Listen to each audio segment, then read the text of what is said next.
Kita berjumpa kembali pada saat ini di channel Buyung Kosa Putra. Mari bagi Bapak Ibu Saudara yang baru pertama kali mengunjungi channel ini, ayo dukung channel ini dengan klik tombol subscribe, klik gambar loncengnya, dan pilih juga di situ semua notifikasi supaya Bapak Ibu Saudara bisa menerima pemberitahuan ketika saya mengupload video-video yang terbaru. Di channel ini saya akan membahas mengenai tutorial, edukasi dalam segala hal. Kita akan membahas bahkan juga trik-trik penipuan dari para penjahat-penjahat dunia cyber yang akan kita ulas, kita bahas di dalam channel ini. Dan bagi Bapak Ibu, bisa juga meninggalkan pesan di kolom komentar dengan menuliskan komentar di kolom komentar dan saya pasti akan meresponnya. Mungkin juga butuh tolong bahas ini, silahkan tulis, atau ada yang mau bertanya silahkan juga boleh menulisnya. Dan boleh juga atau saya mohon untuk mendukung saya, ayo follow Instagram saya juga di Buyung Kosa Putra, supaya juga bisa mengikuti informasi-informasi yang terbaru. Belakangan ini sedang marak hal yang terus berkembang karena berbicara teknologi itu berbicara tentang adanya perubahan. Di mana di perubahan-perubahan ini terus semakin hari semakin lebih canggih. Bahkan yang belakangan ini yang baru diluncurkan di bulan November tahun 2022 lalu, ada salah satu platform yang terus memantapkan posisinya di berbagai perusahaan industri teknologi dan internet. Apa sih yang mereka luncurkan? Apa sih yang sedang berkembang saat ini? Tidak lain yaitu ChatGPT. Bagi Bapak Ibu, Saudara sekalian yang mungkin bingung apa itu ChatGPT, nanti saya akan menunjukkan.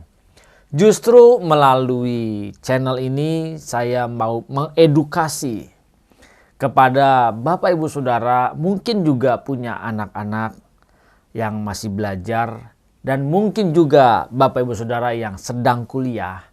Karena ChatGPT ini memiliki dampak yang luar biasa. ChatGPT bisa membantu, bahkan juga bisa membuat kita menjadi semakin bodoh. Bisa membuat kita semakin pintar dan bisa membuat kita menjadi semakin bodoh. Semua tergantung kepada kita. Jadi perlu bijaksana di dalam menggunakan ChatGPT ini. Apa sih ChatGPT? ChatGPT adalah chatbot yang berbasis mesin learning yang digunakan untuk membantu menghasilkan ide konten atau esai, bahkan dapat menyelesaikan pertanyaan-pertanyaan termasuk matematika. Saya akan membahas masalah ChatGPT ini berseri, jadi mari kita beritahu teman-teman kita supaya mereka lebih mengerti. Mereka harus bijaksana dalam menggunakan ChatGPT. Apalagi bagi para mahasiswa-mahasiswi yang sedang kuliah. Hati-hati karena kalau tergiur dan malas justru pada akhirnya membuat kita menjadi kurang cerdas, menjadi kita bodoh. Tetapi kita harus bisa menyingkapi perubahan teknologi terus berkembang. Ya, berbicara teknologi, saya pernah bahas juga mengenai teknologi, bahwa teknologi itu diciptakan untuk membantu manusia di dalam menyelesaikan tugas-tugasnya, termasuk ChatGPT. Lalu apa itu chatbot? Nah, saya akan bahas ya, biar ini berseri, pasti tidak mungkin sekaligus karena panjang. Jadi saya akan membuatnya berseri biar Bapak Ibu teman-teman semuanya bisa memahami. Chatbot itu juga sebelum ini sering digunakan dan banyak perusahaan yang menggunakan chatbot, baik itu dari aplikasi Line, Telegram, bahkan perusahaan-perusahaan besar juga menggunakan hal ini. Atau mungkin kalau kita melihat misalnya ketika kita berbelanja di salah satu e-commerce.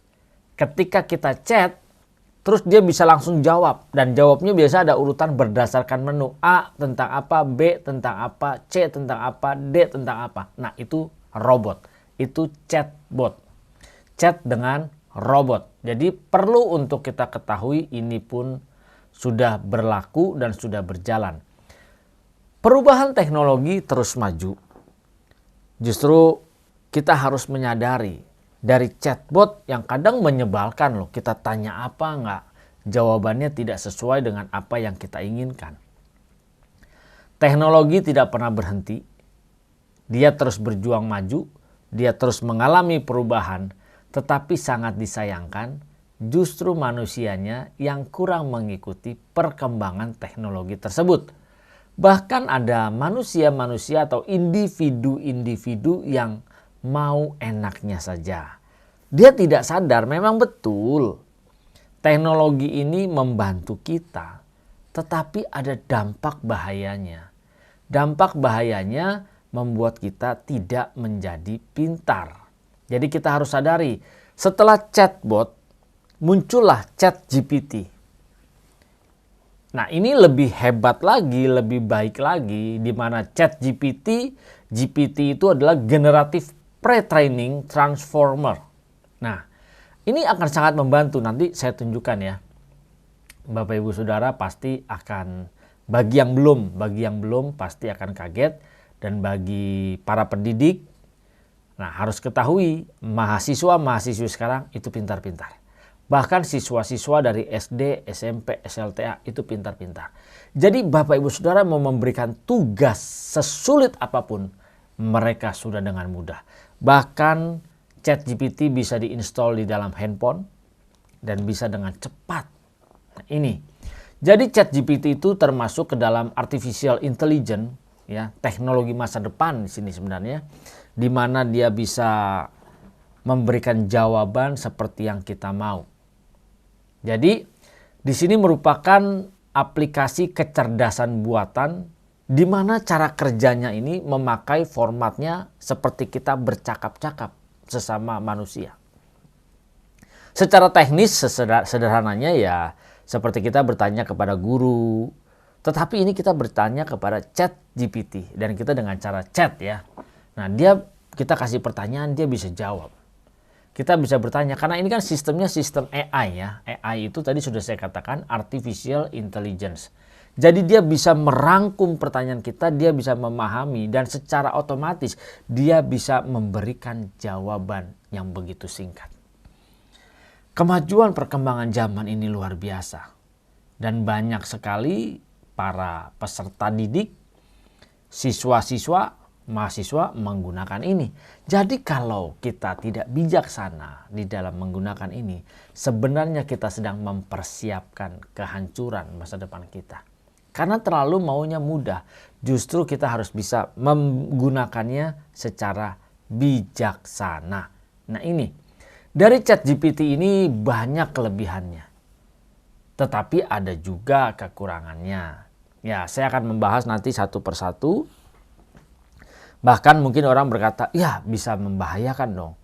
Bahkan para pembicara, penceramah pun sudah ada yang digantikan dengan menggunakan ChatGPT. Bayangkan, penceramah, pembicara digantikan oleh ChatGPT. Di mana dia memiliki kelebihan, dia cepat di dalam memberikan jawaban dan sifatnya sangat responsif. Jadi harus hati-hati. Jawaban yang disajikan juga menggunakan bahasa yang mudah loh untuk kita pahami. Kita kasih pertanyaan, dia bisa jawab. Dan kita minta tolong misalnya buatkan makalah tentang apa gitu ya. Makalah tentang ChatGPT. Dia cepat buatkan makalahnya. Tetapi juga ada kekurangannya. Ya berbicara kelebihan pasti ada kekurangannya. Berbicara dampak positif pasti ada dampak negatif. Berbicara kekurangan ya karena input yang kita lakukan yang dari manusia yang menginputkan atau bertanya atau bercakap-cakap, maka jawabannya itu pasti hanya berdasarkan dari apa yang kita input. Nah, di sini mereka berdasarkan database. Saya sudah pernah bahkan Ketika saya minta tolong tafsirkan ayat firman bla bla bla bla, dia bisa tafsirkan dari bahasa aslinya sampai sedetail-detailnya. Nah, dan sekarang para mahasiswa, mahasiswi, peserta didik kita, siswa-siswi, wah mereka udah gak khawatir. Bapak Ibu Saudara sebagai pendidik memberikan tugas apapun, dia mah tenang-tenang aja dengan ChatGPT. Makanya saya membuat edukasi ini supaya mengingatkan, ayo buat Bapak Ibu teman-teman, bukan berarti kita tidak boleh menggunakan. Kita harus mengikuti perkembangan zaman, tetapi harus bijaksana. Karena kalau tidak, kita bisa menjadi bodoh. Karena disinilah penyedia informasi yang begitu luar biasa, dia bisa memberikan saran, dia bisa memberikan ide. Nah, seperti apa sih? Pengen tahu? Saya akan tunjukkan. Kita bisa lihat seperti apa. Ini hanya contoh. Jadi saya tidak memberikan tutorial atau edukasi bagaimana cara menggunakannya. Tetapi pada konten saat ini, di bagian pertama ini, saya akan mengintroduce atau memperkenalkan ini loh ChatGPT yang sudah banyak digunakan. Tetapi saya membawanya atau mengarahkan kepada Bapak Ibu Saudara, teman-teman sekalian, hati-hati dan bijaksanalah menggunakannya. Supaya kita bisa tetap diasah cara berpikirnya, kita bisa tetap cerdas, kita bisa tetap baik, dan otak kita pun berkembang. Karena ini robot, ingat ya, ini robot. Dan kedepannya pasti akan jauh lebih canggih. Nah, mau tahu kan? Saya akan tunjukkan. Ini secara singkat saja, cara bagaimana memakainya, ya nantikan di konten-konten berikutnya, karena saya akan membuat ini berseri. Supaya kan saya tidak mungkin menjabarkan secara keseluruhan sekaligus. Jadi saya akan membuatnya secara berseri. Makanya bagi Bapak Ibu, teman-teman yang belum pernah mengklik subscribe di channel ini, ayo dukung channel ini dengan klik tombol subscribe, klik gambar loncengnya, nanti aktifkan semua notifikasi. Jadi tahu ketika saya mengupload video-video yang terbaru. Oke, kita akan masuk. Bagaimana contoh, saya memberikan contoh ke dalam ChatGPT ya. Kita akan masuk sekarang. Saya sudah masuk di halaman ChatGPT. Jadi Bapak Ibu teman-teman bisa melihat ini sudah masuk ke halaman ChatGPT. Saya memang langsung saja ke dalam halamannya. Saya akan menunjukkan bagaimana robot ini bekerja. Nah, di sini ada send message, saya akan chat kepada ChatGPT saat ini. Saya akan menuliskan pesan. Jadi saya misalnya begini. Apa sih maksudnya kesombongan gitu ya. Kita enter. Nanti dia akan membahas. Kita lihat. Kata sombong tuh dia langsung menjabarkan. Kata sombong mengacu pada sikap bla bla bla bla. Nah, langsung dapat. Sekarang contohnya misalnya begini. Kita mau membuat suatu makalah. Makalah misalnya tentang kesehatan jantung. Nah, kita bisa. Contohnya begini. Ya. Tolong buatkan saya makalah mengenai kesehatan jantung. Nanti ini kita kasih perintah, lalu kita enter.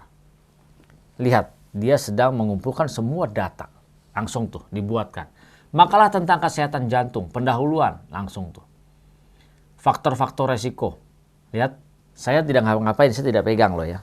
Ini langsung bekerja. Dan dalam sekejap bisa selesai. Lihat, cara-cara mempertahankan kesehatan jantung. 1, 2, 3, 4, 5, 6. Tangan saya di sini, saya tidak mengetik, ingat. Dan dia langsung menciptakannya, langsung mengumpulkan data-data. Dan ini data-data, kita tinggal mengubahnya. Jadi bagi para mahasiswa, mahasiswi, siswa dan siswi yang menggunakan ChatGPT, bijaksanalah. Jangan juga kita males. Kita main copy aja apa yang dikeluarkan di sini. Karena ini juga tidak ada, maksudnya gini, ini juga ada benarnya dan kita bisa menggunakan. Dan ini bisa. Bahkan saya menunjukkan ke salah satu teman saya, dia sedang bingung membuat suatu makalah, saya tunjukkan. Wah, dia langsung senang sekali. Bisa dalam hal ini langsung. Jadi mari, misalnya gini. Tolong buatkan skripsi mengenai teknologi masa depan. Kita enter. Apa yang akan dilakukan oleh ChatGPT? Kita akan lihat, tuh dia langsung. Judul, perkembangan dan dampak teknologi ya. Saya akan naikin. Dampak teknologi masa depan dalam era digital. Luar biasa. Dia sampai buatkan abstraknya. Dia buatkan bab 1, latar belakang, perumusan masalah, dia langsung susun. Bab 2-nya tentang apa. Bab 3-nya berbicara tentang metodologi penelitian. Dia langsung susun. Bab 4-nya apa, bab 5 apa. Lihat. Begitu cepat. Hanya dalam hitungan detik, bahkan paling lama ya 1 menit, dia langsung keluar. Jadi ini sangat membantu. Lihat ya, saya kasih perintah begini. Jadi bagi Bapak Ibu teman-teman yang masih kuliah, saya melihat hal ini sungguh ini sangat membantu kita. Jadi perlu untuk disadari, ini ada dampak positif dan ada dampak negatif. Saya sudah memberikan contohnya tadi bagaimana menggunakan ChatGPT. Jadi pada sesi saat ini, di part pertama ini, saya hanya memperkenalkan ini loh ChatGPT. Tetapi saya mengajak, ayo bijaksana menggunakan ChatGPT. Jangan sampai kita sembarangan menggunakan ChatGPT ini. Jadi perlu untuk kita berhati-hati. Banyak keuntungan, pasti ada juga kerugiannya. Jadi jangan sampai nanti kita saking asiknya bahwa kita menikmati keuntungannya, segala fasilitasnya, tetapi kita tidak tahu dampak bahayanya. Ya, saya sudah memperkenalkan mengenai ChatGPT, lalu nanti di konten berikutnya saya akan menjelaskan apa sih keuntungannya, yang lebih lagi dari itu, apa sih kerugiannya, apa sih dampaknya buat kita. Mari share video ini Bapak Ibu Saudara kepada anak-anak Bapak Ibu Saudara, teman-teman, atau kepada setiap mahasiswa, mahasiswi, para siswa dan para siswi, mereka yang saat ini bahkan mungkin dia lebih pandai, lebih cerdas daripada kita yang sudah menggunakan ChatGPT ini. Ya ini kan karena sudah open AI, artificial intelligence, jadi sangat cepat dan membantu kita dalam menyelesaikan tugas. Jadi ketika ada seorang pengajar, guru, atau dosen pun, dia bisa meminta bantuan kepada aplikasi ini atau kepada robot ini. Nah, Bapak Ibu Saudara, ayo kita harus mengajak mereka semua untuk bijaksana. Mengapa harus bijaksana? Ya, karena ini bisa membawa kita kepada kerugian. Seperti apa kerugiannya? Nanti saya akan jelaskan di konten-konten berikutnya. Jangan lupa, ayo dukung channel ini, klik tombol subscribe, klik gambar loncengnya, dan aktifkan semua notifikasi supaya Bapak Ibu Saudara, teman-teman bisa menerima notifikasi ketika saya mengupload seri-seri berikutnya. Ayo kita terus belajar, kita terus berjuang. Apa itu ChatGPT? Bagaimana? Apakah dia bisa membunuh manusia nantinya? Apakah juga bisa menggantikan dosen, menggantikan pengajar, bahkan menggantikan pembicara? Nantikan di konten-konten berikutnya. Kita berjumpa kembali. Jangan lupa dukung channel ini, like, share video ini supaya semakin banyak orang yang dicerdaskan dan mengerti, bahkan berhati-hati. Ayo, sampai jumpa lagi di channel berikutnya.